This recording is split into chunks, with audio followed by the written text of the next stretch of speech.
أعوذ بالله من الشيطان الرجيم. بسم الله الرحمن الرحيم. الحمد لله رب العالمين الرحمن الرحيم. أعوذ بالله من الشيطان الرجيم. بسم الله الرحمن الرحيم.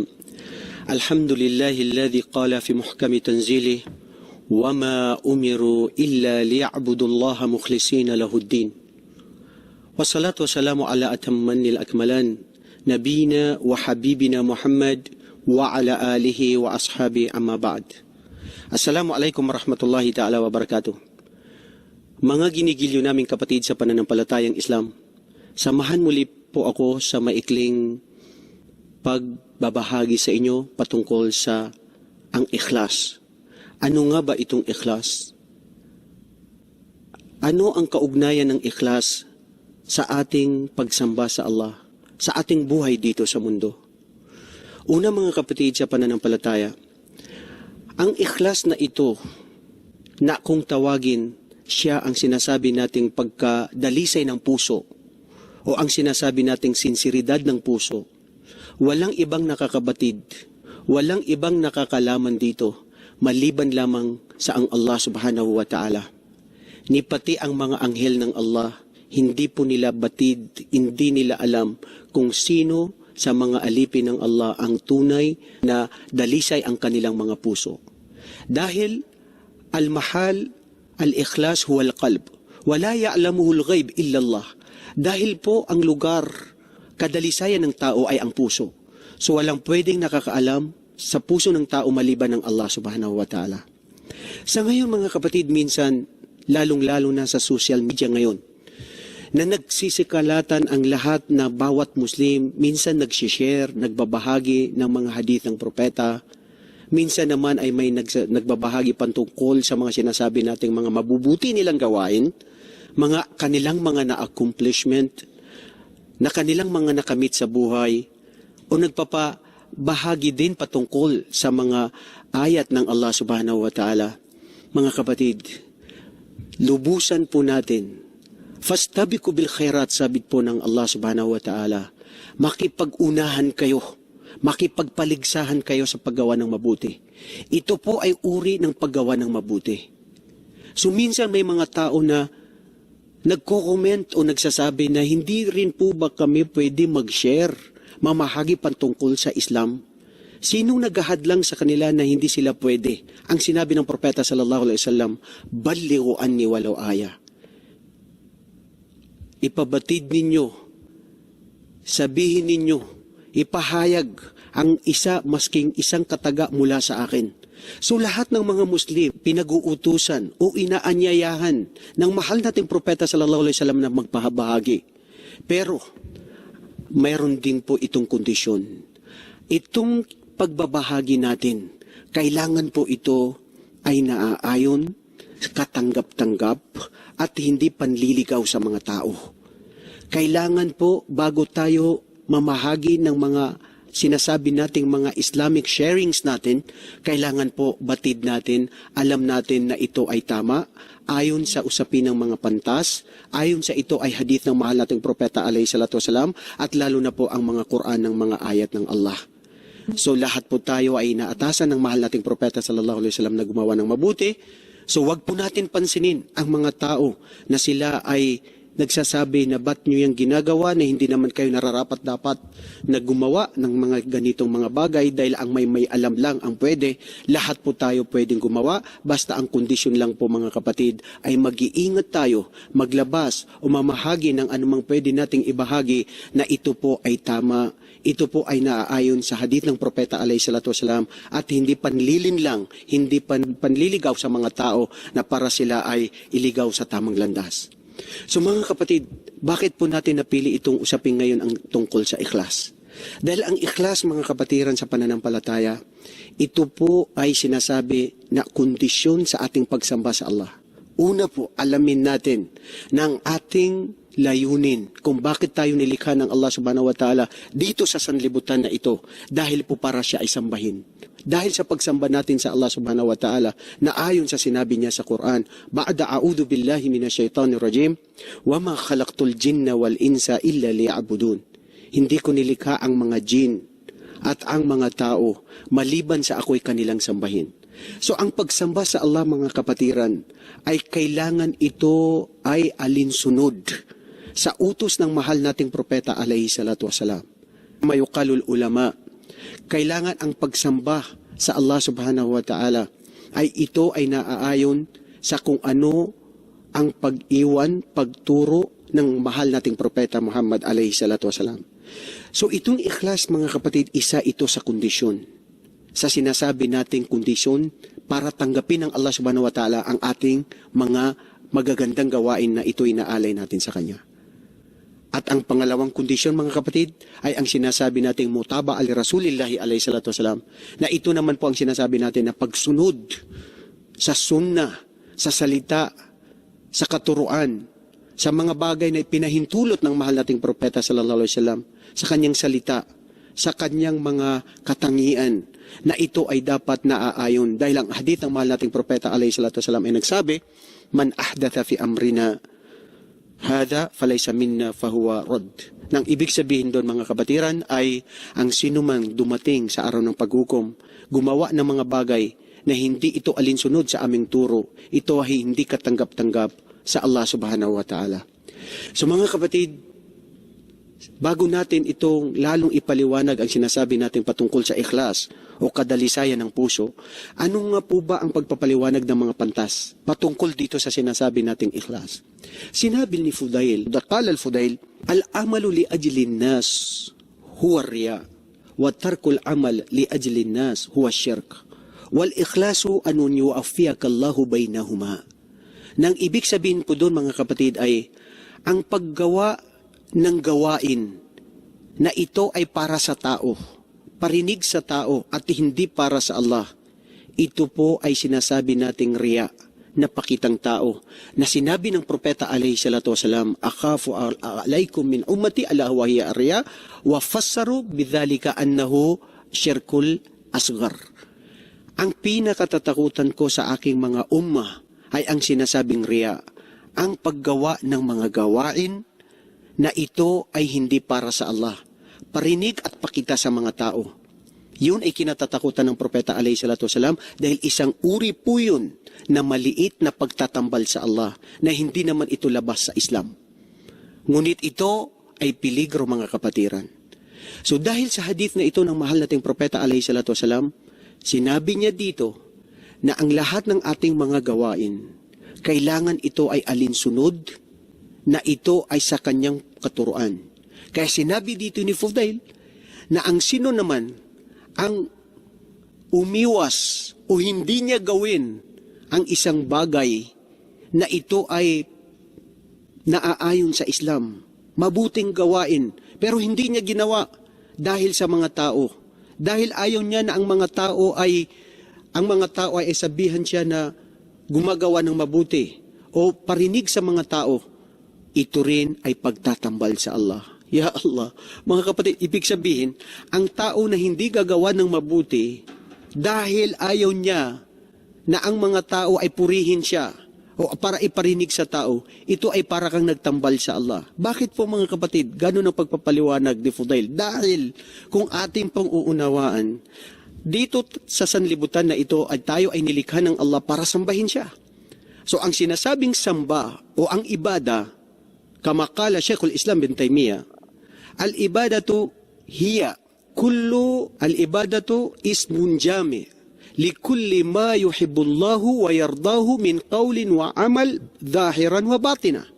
Ito po ay isang uri ng katagang salita na pangkalahatang salita na general na lahat na mabuting gawain na ito ay kalugod-lugod sa Allah, katanggap-tanggap sa Kanya. Bakit katanggap-tanggap? Dahil ito po ay alinsunod sa turo ng mahal nating propeta alayhi salatu wasalam. Dahil may mga gawain minsan na alam natin, batid natin na mabuti ito, pero ito hindi katanggap-tanggap sa Allah. Dahil hindi ito ginawa ng propeta alayhi salatu wasalam. Hindi niya ito pinahintulutan. At walang basihan tayo sa hadith na ito'y kanyang ginawa.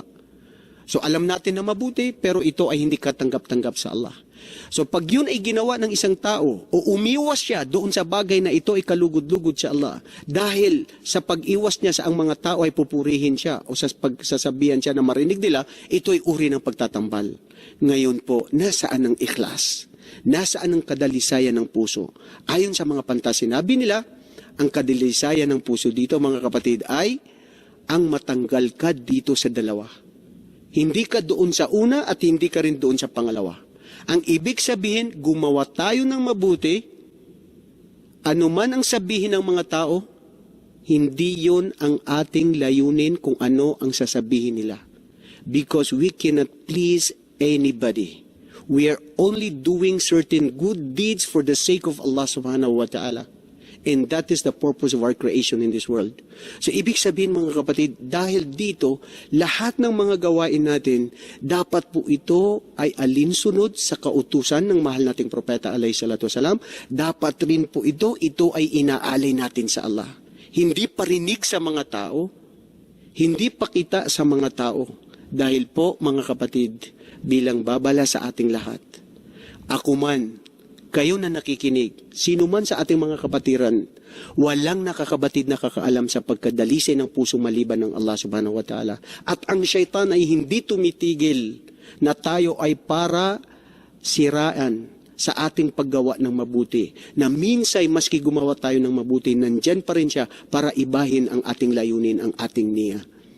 Hadith po, hadith Qudsi, Sahahahul Albani, Nasruddin Al-Albani, وفي حديث صحيح أن رسول الله صلى الله عليه وسلم يقول الله تبارك وتعالى أول ما يحاسب به يوم القيامة الرجل الذي استشهد في سبيل الله. Una o tatlong uri ng mga tao na sila ay lilitisin sa araw ng paghukom ay ang tatlong klaseng taong ito. Una po mga kapatid ay ang sinasabing taong nakipaglaban sa relihiyon ng Allah. Nasasabihin niyan, Ya Rabbi, qataltu fika. Faqala la. Qala Allah subhanahu wa ta'ala, la, bal kadhabt. Hatta yuqalu laka antan jari. Hindi, nagsinungalin ka. Ikaw ay nakipaglaban para sabihin na ikaw ay mandirigma, para ikaw ay malakas, para ikaw ay masabi na matapang na tao. O di kaya mga kapatid, nakipaglaban ka dahil bilang paghihiganti lamang sa mga nangyari sa mga kapatiran mo, o di kaya ay sinasabi nating mga mahal mo sa buhay. Makikipaglaban tayo kung ito ay pag-uutos ng Islam, alinsunod sa turo ng mahal na propeta na ang layunin natin ay para sa Allah. Pangalawa mga kapatid, ang tao na binyayaan ng Allah subhanahu wa ta'ala annahu qari'ul Quran, tao na siya ay nag-aral ng Quran, may kaalaman sa Quran, hafidul Quran, na mayroon siyang magandang boses. Sasabihin niya sa araw ng paghukom, Ya Rabbi, qara'tu fika al-Quran. Faqala Allah azza wa jalla, la, bal kadhabt. Walakinnaka hatta yuqalu lahu annahu qari'ul Quran. Sasabihin ng Allah subhanahu wa ta'ala, ikaw ay nagsinungaling. Hindi mo binasa ang Quran para sa akin, para sa mga tao, para sabihin na ikaw ay may magandang boses. Kasama pati rito mga kapatid ang mga taong binyayaan ng Allah ng kaalaman sa Islam. Nagtuturo sa Islam, mga taong lahat gumagawa ng mabuti. Na ito ay sasabihin nilang ginawa nila, bagkos ang Allah alam niya ang nasa loobin ng isang tao. Kaya iuutos ng Allah sa kanyang mga anghel sa araw na yun, na ang mga taong ito ay ang kanilang paroroonan, ang kanilang lugar ay ang sinasabing nagliliyab na apoy sa impyerno ng Allah subhanahu wa ta'ala dahil sila ay nagtambal sa Allah. Gumawa sila ng mabuti, hindi para sa Allah dahil ito ay para sa mga tao na nilalang na katulad nila, na alipin din sila ng Allah, na lahat tayo ay nangangailangan ng pagpapala at awa ng ating Panginoong Allah. Pangatlong uri ng mga tao, mga kapatid, ay ang mga tao na binyayaan ng kayamanan. Kayamanan na kanyang tinatamasa. Nasasabihin niya sa araw ng paghukom, Ya Rabbi, sadaqtu fika lillah. O aking Panginoong Allah, ako ay namigay para po sa inyong relihiyon. Bakos ang Allah, batid niya ang saloobin ng isang kanyang alipin, bal kadhabta, ikaw ay nagsinungalin. Hindi mo ginawa yan. Hindi ka gumawa ng moske. Hindi ka gumawa ng madrasa. Hindi ka tumulong sa mga taong nangangailangan. Bagkus ikaw, ginawa mo yun para parinig sa mga tao, pakita sa mga tao, dahil alam ng Allah, batid niya ang anumang nasa loobin ng tao, sasabihin niya sa kanyang mga anghel na sila ay, ang kanilang hahantungan ay ang nagliliyab na apoy sa araw ng paghukom sa impyerno ng Allah. Mga kapatid, makatuwiran po ang Allah. Nilikha po niya tayo para sambahin siya. Hindi po para tayo ay magtambal sa Kanya, na ang pagtatambal sa Kanya ay ang paggawa ng mga mabuting gawain na inaalay natin sa mga ibang tao. Parinig sa mga tao. Kaya bagat naman mga kapatid, wallahi ako ay sumusumpa sa Allah. Pag tayo po ay nagkaroon ng tunay na dalisay na puso, mamahalin natin ang ating kapwang mga Muslim. Gagawa tayo ng mabuti. Mamahalin natin ang ating asawa at ating pamilya. Gagawin natin, tutuparin natin ang ating mga gawain, tungkulin natin sa ating pagtrabaho.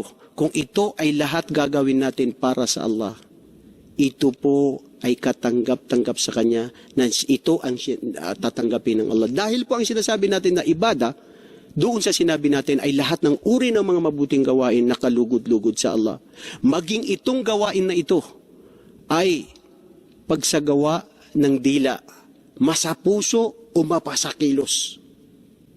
Na ito ay kinalugdan ng Allah. Maging itong gawain na ito ay lantaran, maging ito ay patago, walang pwedeng nakakakita, walang nakakabatid kung sino o ano man ang ginagawa ng sino man sa atin maliban ng Allah subhanahu wa ta'ala. Wa huwa khaliquna wa ya'lamul ghuyub. Siya ang Allah, ang lumikha ng lahat, at batid niya, alam niya ang ginagawa ng anuman ng kanyang mga alipin, ng kanyang mga nilikha dito sa mundo. Kaya mga kapatid, itong sinasabi nating ikhlas, kung ito po ay dalisay na ito'y ating sana matamasa natin, bawat isa sa atin mga kapatid, gumagawa tayo ng mabuti para lamang po ito sa Allah at hindi parinig sa Kanya. Ayon din po sa hadith ng Propeta alayhi salatu wasalam.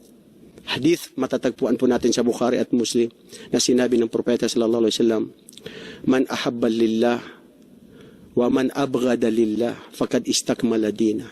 Ang sino man magmahal para sa Allah at magalit para sa Allah, katotohanan na kumpleto niya ang kanyang pananampalataya. Bilang pagkumpleto sa pananampalataya natin mga kapatid, ay ang puso natin ay tunay na maging dalisay para sa Allah subhanahu wa ta'ala. Dahil ito po ay katanggap-tanggap sa Kanya. Hindi po pwede na ang isang tao ay gumawa ng mga gawain na ito ay hindi para sa ating Panginoong Allah subhanahu wa ta'ala. Pangalawa po mga kapatid, bilang kondisyon sa ating pananampalataya sa Allah, pagsamba sa Allah subhanahu wa ta'ala, ay ang sinasabi nating mutaba ali Rasulillah alayhi salatu wasalam. Natapos natin ang unang bahagi sa sinasabi nating ikhlas. Ang mutaba ali Rasulillah sallallahu alaihi wasallam ay ito ang dahilan kung bakit ang mahal nating propeta sallallahu alaihi wasallam ay sinugo ng Allah sa sangkatauhan. Hinding-hindi po maliligaw ang bawat isa sa atin kung kanyang hahawakan. Hindi siya bibityo sa tali, sa turo ng mahal nating propeta alayhi salatu wasalam, ang Quran at ang Sunnah. So ang Sunnah ng mahal nating propeta alayhi salatu wasalam, hiya tariqatuhul wadih liibadatillahi azza wa jal. Ito yung daan patungo sa Allah subhanahu wa ta'ala, sa kanyang mga kilos, sa kanyang mga kapahayagan, sa kanyang mga salita, sa kanyang mga payo, na ito ay katanggap-tanggap sa Allah subhanahu wa ta'ala. Bilang pagmamahal sa Allah, paano natin mapapatunayan na mahal natin ang Allah kung hindi natin susundan ng mahal nating propeta alayhi salatu wasalam? Bilang kondisyon, sinabi po ng Allah subhanahu wa ta'ala sa banal na Quran, Kul in kuntum tuhibbuna Allah fattabi'uni yuhibbukumullah. O ya Muhammad, sabihin sa kanila, ya mga taong nagnanais na mahalin ko sila, kalugdan sila at mahalin sila, sumusunod sa iyo. Sabihin sa kanila kung totoong mahal ninyo ang Allah, fattabi'uni, sundan ninyo ang kanyang propeta, sundan niyo ako, sabi ng propeta alayhi salatu wasalam, yuhibbukumullah, dahil ang kasagutan sa pagsunod sa mahal nating propeta alayhi salatu wasalam ay mamahalin tayo ng Allah subhanahu wa ta'ala.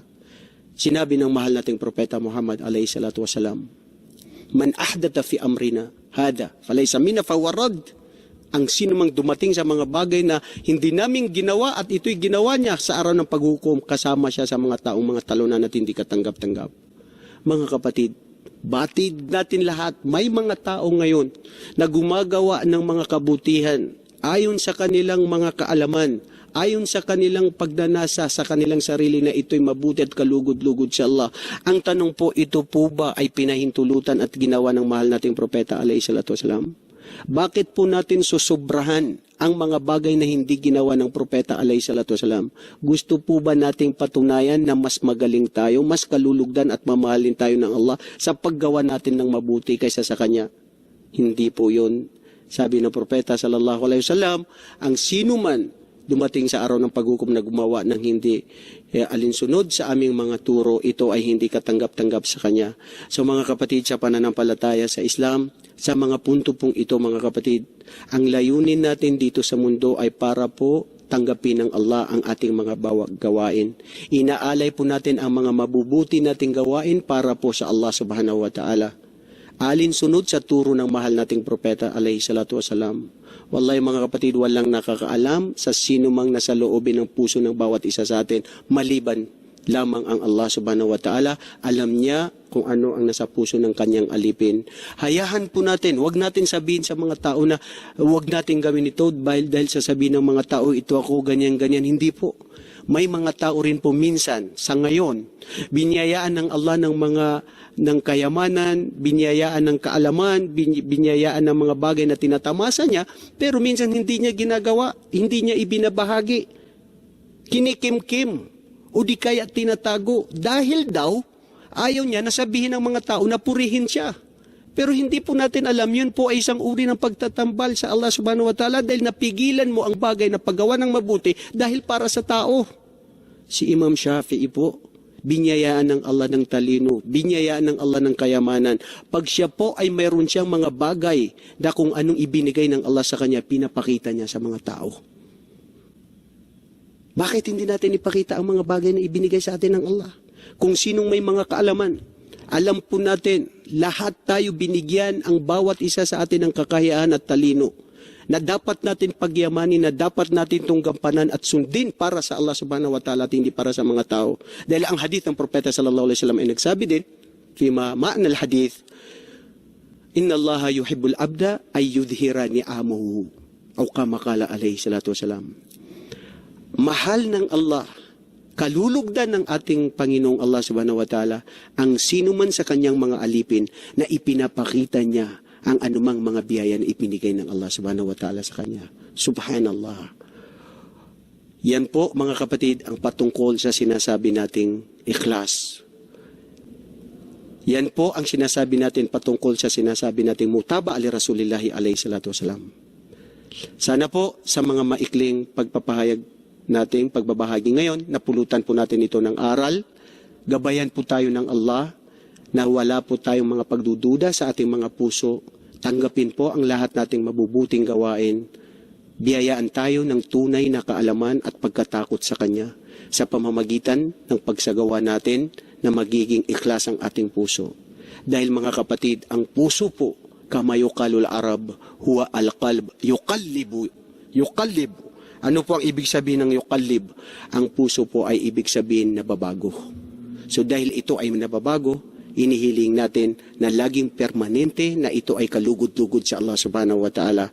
Pati ang mahal nating propeta sallallahu alaihi wasallam ay nananalangin, Ya muqallibal qulub, thabbit qulubana ala dinik wala ta'atik. O aming Panginoong Allah, mahal nating propeta, siya mismo humihingi sa Allah. O aming Panginoong Allah, na siya ang may karapatan, siya ang may kapangyarihan sa puso ng kanyang alipin. Panatilihin po ang aming pananampalataya, ang aming pagsunod sa inyo. Na sana po hindi ito mabago, hindi pakitang tao, parinig sa tao, para lamang po ito sa inyo, aming Panginoong nag-iisang tunay na Diyos sa sanlibutan. Subhanakallahumma wa bihamdik, asyhadu an la ilaha illa anta astaghfiruka wa atubu ilaik. Assalamualaikum warahmatullahi ta'ala wabarakatuh.